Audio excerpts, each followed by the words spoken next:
महावीर भगवान की संत शिरोमणि अंजलि यूनिवर्सिटी विद्यासागर जी महाराज की 3 करोड़ 9 करोड़ पूरी राज्यों की श्री गोमती माता जी की जय, माता संघ की जय। दो भोले दो सांवले, दो हरियर दो लाली, 16 कंचर वर्ण है 24 भगवान। 24 तीर्थंकरों में 5 कलर के तीर्थंकरों को हम लोग जानते हैं और नमोकार में 5 परमेष्टि को 5 कलर से जानते हैं। नमोकार मंत्र का रंग विज्ञान अपने आप में एक दिलचस्प पहलू है। किसी ने लिखा है रंग ही जीवन है। ये बात शायद आपको एकदम से समझ में भली न आए, पर मैं आप लोगों से कहती हूं कि जब कभी आप किसी उद्यान या बगीचे में चले जाते हैं और विविध रंग के फूलों को देखते हैं, तो क्या रंग की दुनिया में नहीं होते हैं आप? जब कभी आप अमावस्या की रात्रि में शांति से बैठे हुए होते हैं और आकाश की ओर निहार रहे होते हैं, तो क्या आप रंगों की दुनिया में नहीं पहुंच जाते हैं? जब आप किसी दर्जी या रंगरेज से बात करते हैं, तो क्या आप रंगों की दुनिया में नहीं होते हैं? रंगों का अपने आप में बहुत महत्व है। मैंने पढ़ा एक रूसी महिला थी जो अंधी थी और उसने अपनी हथेलियों को बहुत व्यवस्थित कर लिया था। जब कभी भी वह किसी वस्तु को छूती तो वह बराबर बता देती थी कि वह कौन से रंग की वस्तु है। इतना रंग के संबंध में उसे अनुभव था। जब कभी वह महिला किसी वस्तु पर हाथ रखती और उसे गर्माहट का एहसास होता, तो वह बता देती थी कि वह लाल रंग की वस्तु है। और जब किसी वस्तु पर हाथ रखती और उसके अपने मन में प्रसन्नता का अनुभव होता, तो वह कह देती थी कि ये हरे रंग की वस्तु है। और जब कभी वह महिला किसी वस्तु पर हाथ रखती और उसके मन में रुचि का अनुभव होता, तो वह कह देती थी कि नीले रंग की वस्तु है। इस प्रकार से रंग हमारे जीवन में कैसे प्रभाव छोड़ती है, इन्हीं के माध्यम से हम जान सकते हैं। विज्ञान के जो विद्यार्थी होते हैं, उन्होंने प्रयोगशाला में देखा होगा स्पेक्ट्रम जो होता है, वहां पर उसमें 7 कलर के रंग होते हैं। सूर्य में भी हमने पढ़ा है कि वैजनी नकली नाला यानी कि बैगनी जामुनी हरा नीला पीला ऐसा करके 7 रंग उसमें भी होते हैं। वैसे तो मूल रंग 3 ही होते हैं, लाल, नीला और पीला। मूल रंग 3 होते हैं, बाकी जितने हम रंग देते हैं वो देखते हैं वो सारे रंग मिक्सिंग करके बनाए जाते हैं। जैसे नीला और पीला रंग मिला दे तो हरा रंग बन जाता है। और ऐसे हरे रंग का अपना 3000 परिवार, 3000 प्रकार का परिवार है। हरे रंग भी कई प्रकार के होते हैं, सिर्फ एक हरा ही नहीं होता है, उसकी भी अपनी अलग अलग वैरायटियां हुआ करती हैं। और भी रंगों के इसी प्रकार से अपने अपने सेट्स होते हैं। तो बंधुओं, मैंने पढ़ा कि रंगों पर बहुत खोज हो रही है, विशेष अध्ययन हो रही है रंग विज्ञान को लेकर के। और पश्चिम के देशों में तो एक स्वतंत्र चिकित्सा पद्धति भी प्रारंभ हो गई है, जिसमें देखा जाता है कि रोगी के कमरे की दीवारें किस रंग की होनी चाहिए, कौन कौन से रंग उसके सामने लाए जाए, रोगी के समक्ष खाद्य सामग्री किस रंग की होनी चाहिए, रोगी की दृष्टि में आने वाले पदार्थ कैसे कैसे रंग के होने चाहिए। क्योंकि रंग हमारे मन को प्रभावित करते हैं। अगर आपको किसी ऐसे कमरे में रख दिया जाए जिसकी दीवारें हरे रंग की है, या आप किसी उद्यान बगीचे में पहुंच जाते हैं तो आपकी मनोवृत्ति एकदम से बदल जाती है। आपको अपने अंदर प्रसन्नता का अनुभव होता है। और इस बात से आप बहुत जल्दी इस बात को समझ जाएंगे कि जब किसी आंखों का ऑपरेशन होता है किसी व्यक्ति के, तो उसके लिए जो पट्टी लगाई जाती है आंखों पर, वो हरे रंग की ही क्यों लगाई जाती है, काले नीले पीले रंग की क्यों नहीं लगाई जाती। तो रंग अपना प्रभाव छोड़ते हैं और ये हमारे मन शरीर पर भी प्रभाव डालते हैं। इसे हम नमोकार मंत्र से जोड़े थे। अभी तो हम आपको ये बताना चाहते हैं, हरा, लाल, नीला, काला, ये रंग क्रमशः आह्लादकता, दाहकता, उच्चता और अवशोषकता के प्रतीक माने गए।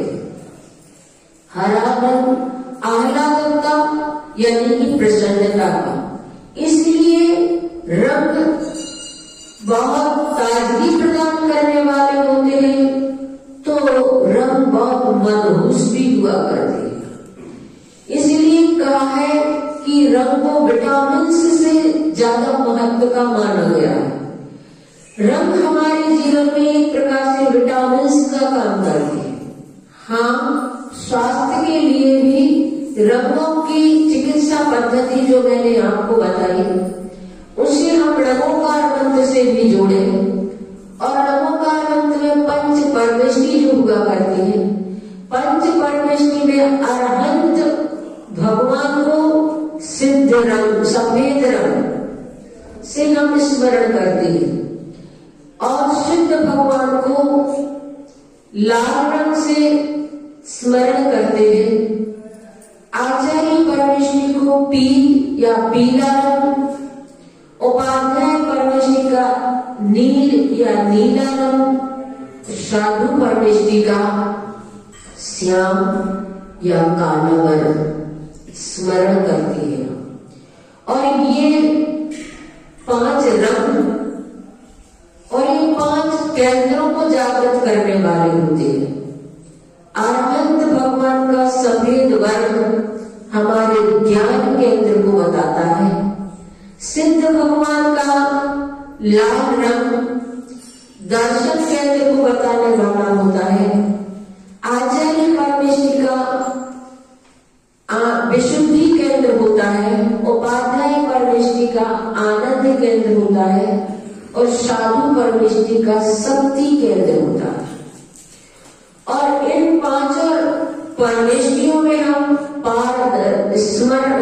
स्फटिक मणि और बालमन यानी कि उदित हुआ सूर्य और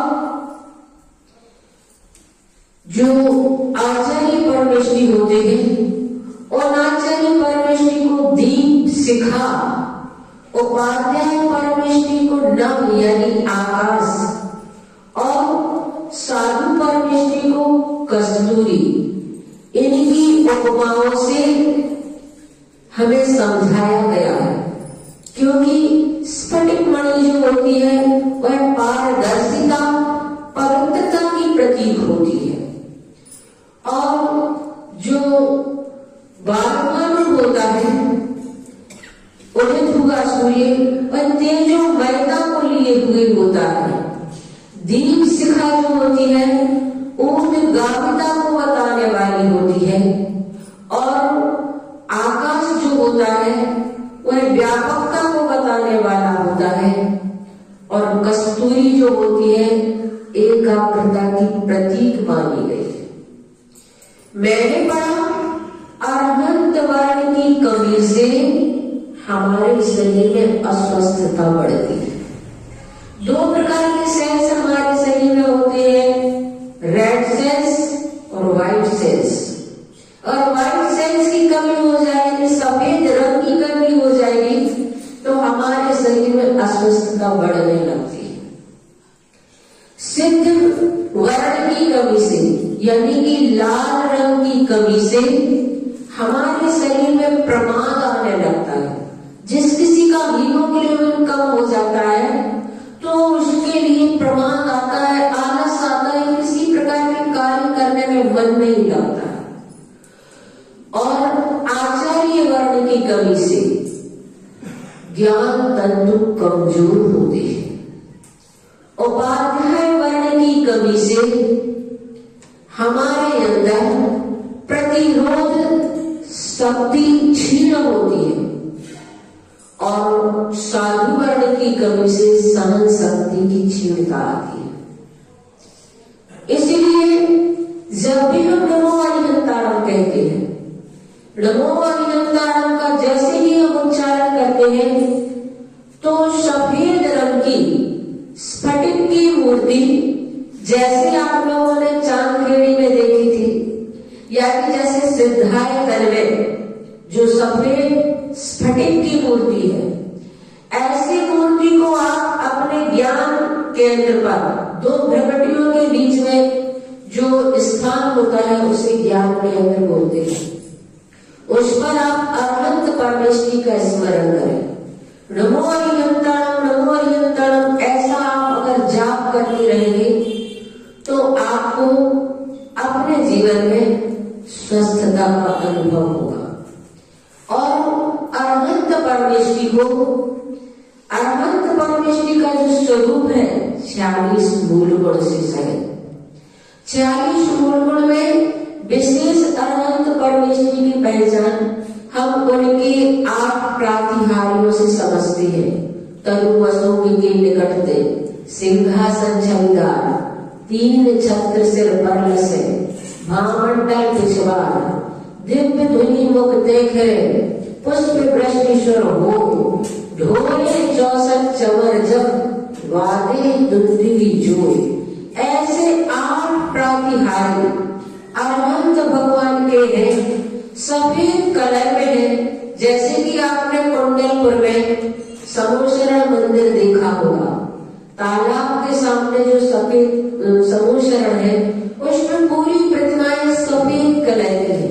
पूरे समूशरण को अपने आज्ञा चक्र पर स्मरण करें और नमो अरिहंताणम का स्मरण करें, आपके अंदर बहुत बहुत स्वस्थता का अनुभव आप महसूस करेंगे। और सिद्ध भगवान को जब भी आप स्मरण करते हैं, नमो सिद्धाणम जब आप बोलते हैं तो सिद्ध परमेष्टि को स्मरण करते हुए बालाग्र पर यानी सिर के अग्रभाग पर उदित हुए सूर्य को स्मरण। उदित हुए सूर्य का रंग जो होता है सिंदूरी रंग का होता है। लाल रंग में सिंदूरी रंग जैसा होता है, ऐसे ही वाम में हम सिद्ध परमेश्वरी को स्मरण करें। अगर आपके शरीर में हीमोग्लोबिन की कमी हो तो उसकी पूर्ति उससे होती है, लेकिन उसे ज्यादा उसका स्मरण नहीं करते हैं लाल रंग का, क्योंकि फिर उसमें हमें वह दाहकता को भी पैदा करने वाला होता है। इसलिए इसमें हमें संतुलन बनाना होता है कि हमारे शरीर में कौन से वर्ण की कमी है, उसका उतने रूप में हम उन्हें स्मरण करते हैं। सिद्ध परमेश्वरी के जो 8 मूल गुण होते हैं, उन सिद्ध परमेश्वरी को निराकार अवस्था में सिद्ध शिला पर हम लाल सिंदूरी रंग में उदित हुए सूर्य का स्मरण करते हुए उसमें सिद्ध प्रतिमा को स्थापित करें और सिद्ध परमात्मा का ध्यान करते हुए बोले नमो सिद्धाणम नमो सिद्धाणम। सिर्फ इसका भी जाप कर सकते हैं। आचार्य वर्ण यानी कि पीला वर्ण दीप शिखा, और आचार्य वर्ण को हम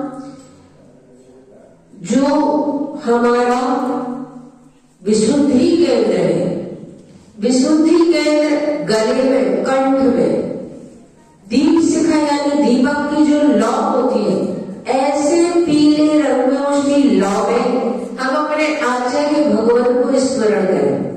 और आचार्य भगवान का जो कार्य होता है दीक्षा से प्रायश्चित आदि देने का, तो आप लोगों ने जो आचार्य श्री को दीक्षा देते हुए देखा है, कुंडलपुर में उन्होंने 58 दीक्षाएं दी थी। और ऐसे सारे दृश्यों को हम स्मरण करते हुए अनंत परमेश्वरी को नमन करें, और उस मुद्रा में हम नमन करेंगे तो हमारे ज्ञान तंतु विकसित होंगे। इसलिए बच्चों के लिए भी जब कभी हमें लगता है कि उसकी बुद्धि कमजोर हो रही है, तो हम आचार्य परमेश्वरी की आराधना के लिए पीले वर्ण में दीप शिखा से युक्त कंठ भाग में अनंत परमेश्वरी को स्मरण करते हुए उसका जाप करने के लिए बताएं। और शांतोपाध्याय परमेश्वरी के लिए हृदय चक्र पर, जिसे आनंद केंद्र बोलते हैं, आचार्य भगवान की आपने क्लास देखी होगी। आचार्य भगवान अपने शिष्यों को जब पढ़ाते हैं उस समय वो उपाध्याय परमेश्वरी के रूप में होते हैं। उन्हें हम नीले रंग में स्मरण करें, और नीला रंग जो मयूर कंठ का होता है, नीला रंग मयूर में जैसा नीला कंठ का रंग होता है, ऐसे नीले वर्ण में उपाध्याय परमेश्वरी को हम स्मरण करें। इससे नीले रंग से हमारे अंदर रुचि का अनुभव होता है। यदि अध्ययन आदि में आपकी रुचि नहीं बन रही है तो हम ऐसे वर्ण में उपाध्याय परमेश्वरी को स्मरण करें, हमारी रुचि उस ओर होने लगती है। और साधु परमेश्वरी को काले वर्ण में शक्ति केंद्र पर हम स्मरण करें, नाभि चक्र पर, नाभि स्थल पर साधु परमेश्वरी को स्मरण करें। और साधु परमेश्वरी का काला वर्ण कहा गया है। काला वर्ण इसलिए रखा गया है कि काले वर्ण में अगर आप हरा, नीला, लाल कोई भी रंग डालें तो उसमें दिखाई नहीं देगा, सारे रंगों को वह समा लेता है अपने में।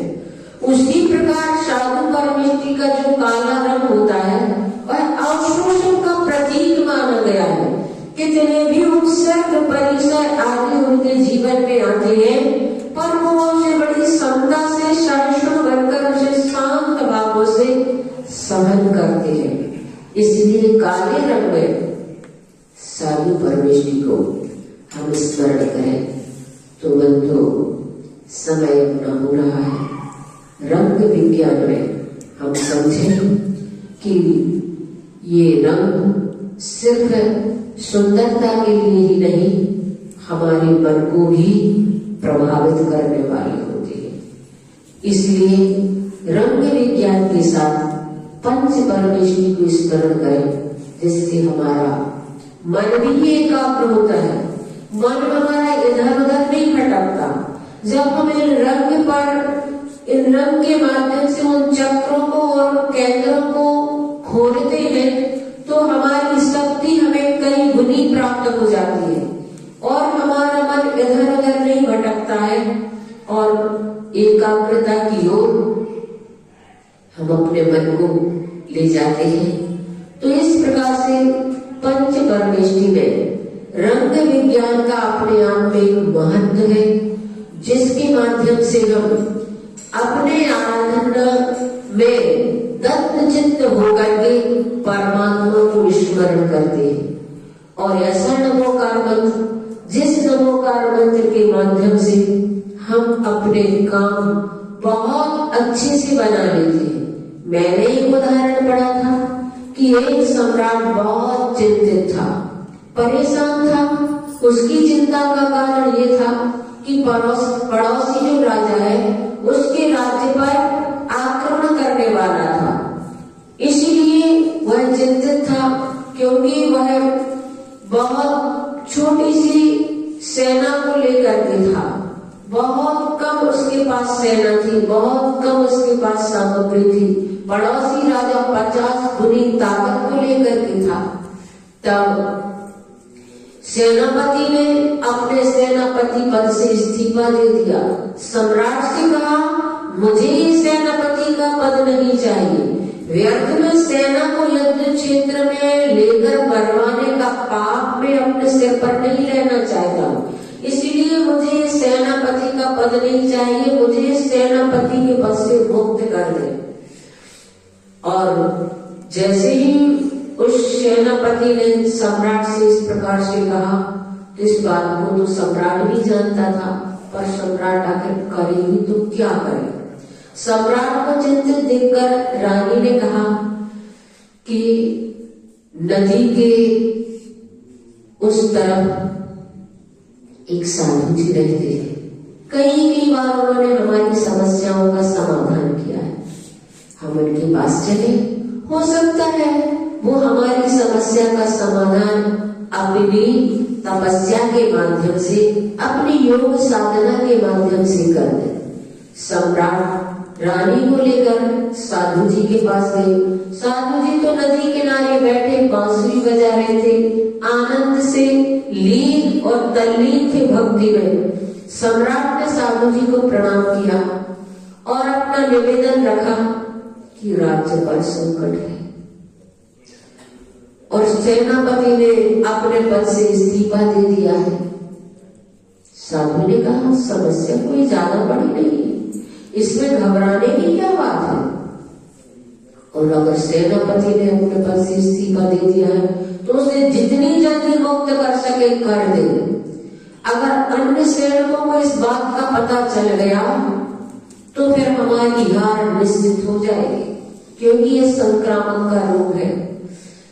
और जितनी जल्दी आप सेनापति को वहां से भगा सके भगा दे, क्योंकि जो व्यक्ति युद्ध करने से ही पहले अपनी हार मानता है वह कभी नहीं जीत पाएगा।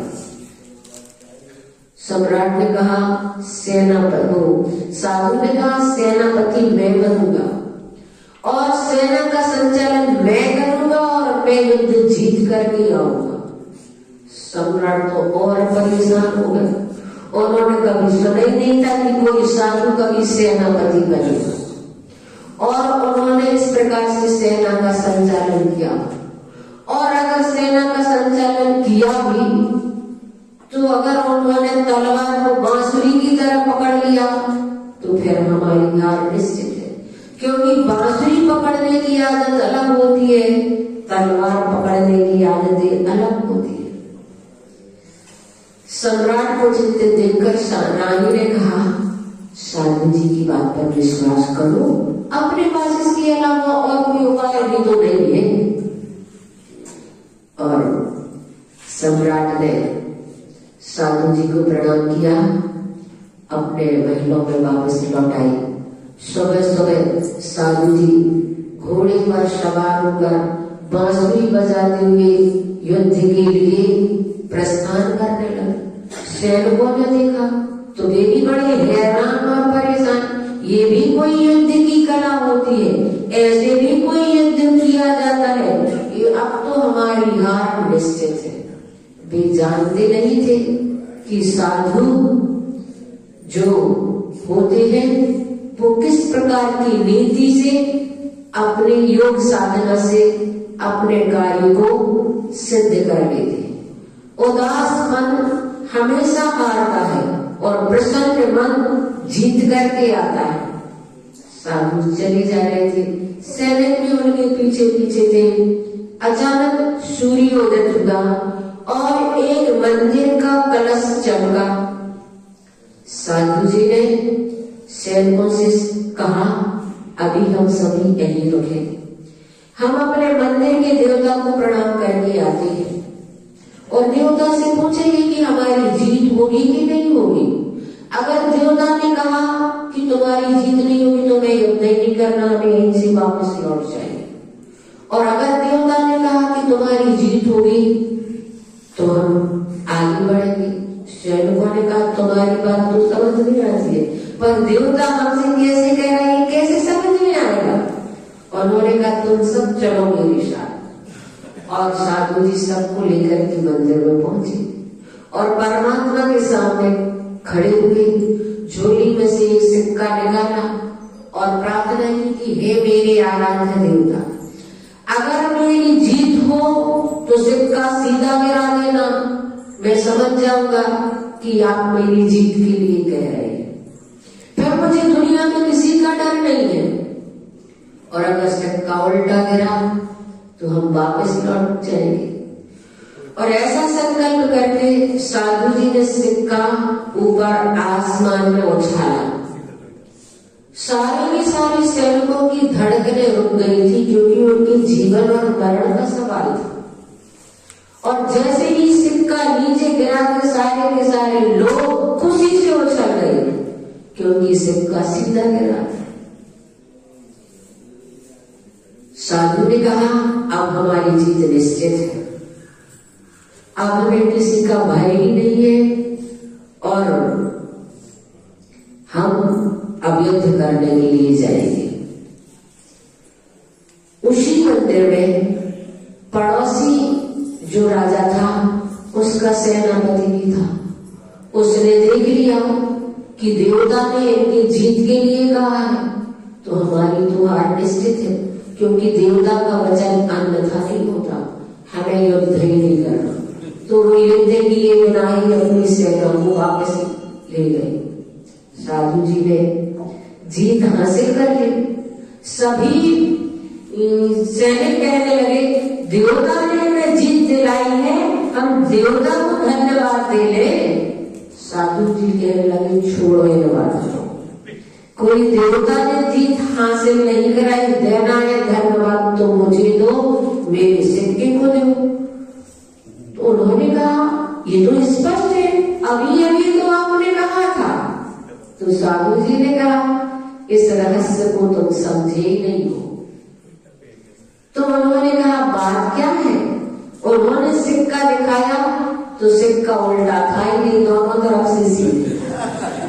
तो साधु जी ने अपनी युक्ति के माध्यम से जिस प्रकार से इतनी बड़ी सेना से जीत हासिल करा दी, उसी प्रकार पंच नमस्कार मंत्र में हम अपनी आराधना के माध्यम से कर्मों से जीत जाते हैं और वास्तव में आत्मा की विजय हो जाती है।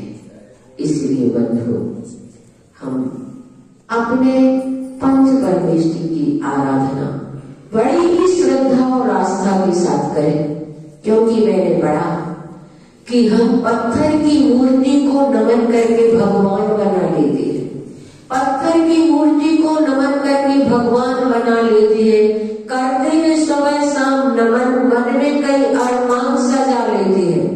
जब हमारे जीवन में आती है कई मुश्किलें, तो वही पत्थर की मूर्ति हमारी उन मुश्किलों को आसान बना देती है, वही पत्थर की मूर्ति हमारी उन मुश्किलों को आसान बना देती है। तो आप इस रंग विज्ञान से जुड़े हैं और अपने परमात्मा को बड़े ही उपयोग पूर्वक स्मरण करें। दो पंक्तियों के साथ मैं अपनी वाणी को विराम दूंगी। पंकज बने मुक्ता बने नसी,